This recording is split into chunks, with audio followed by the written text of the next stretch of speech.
ये सुनिए साहब, मोहतरमा का बयान सुनिए, आपका भी टीचर साहब खून खोल जाएगा।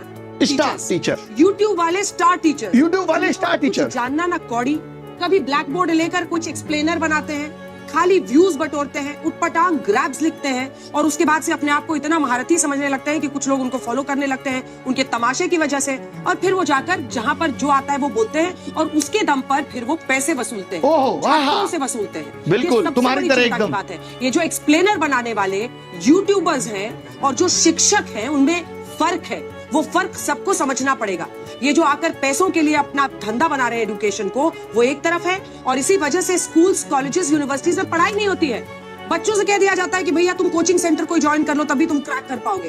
ये कैसी व्यवस्था में हम जी रहे हैं? ये बहुत बड़ा सवाल है। आज बहुत बड़ा सवाल किया है मैडम ने कि जो यूट्यूब पे पढ़ा रहे हैं और जो शिक्षक हैं उनमें फर्क है। वही शिक्षक जिन्होंने OSM में कितनी गड़बड़ियां की हैं, उन्हीं शिक्षक की बात हो रही है। यूट्यूब का टीचर हम जैसे तमाम लोग जिन्होंने लोगों को पढ़ा करके सरकार के अंदर भेजा। सोचिए, वो मैडम कह रही है कि फर्क होता है।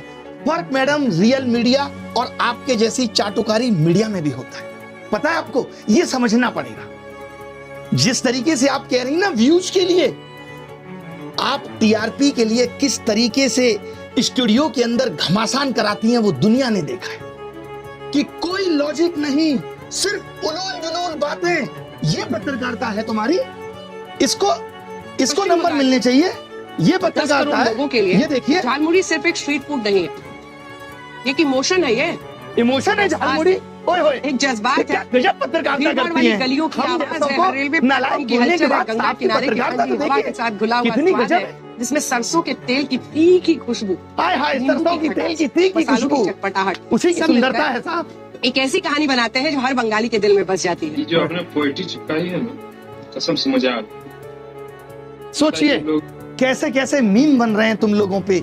जहां जाते हो वहां लोग मोदी मीडिया गोदी मीडिया चिल्ला के संबोधित करते हैं। सड़क पे निकलने की औकात नहीं बची है। मालूम है, इस देश के एंकर्स की सड़क पे उतरने की औकात नहीं बची है। अब इनका जीवन स्टूडियो तक सीमित है। लोग गिरेबान पकड़ के पूछ लेंगे कि क्या कर रहे हो। आपको तो चौथा स्तंभ कहा जाता था। पिछले साल रैंकिंग 153 थी, इस साल 157 है, और वो यूट्यूब के एजुकेटर्स को सवाल उठा रहे हैं। तुमने क्या किया भाई?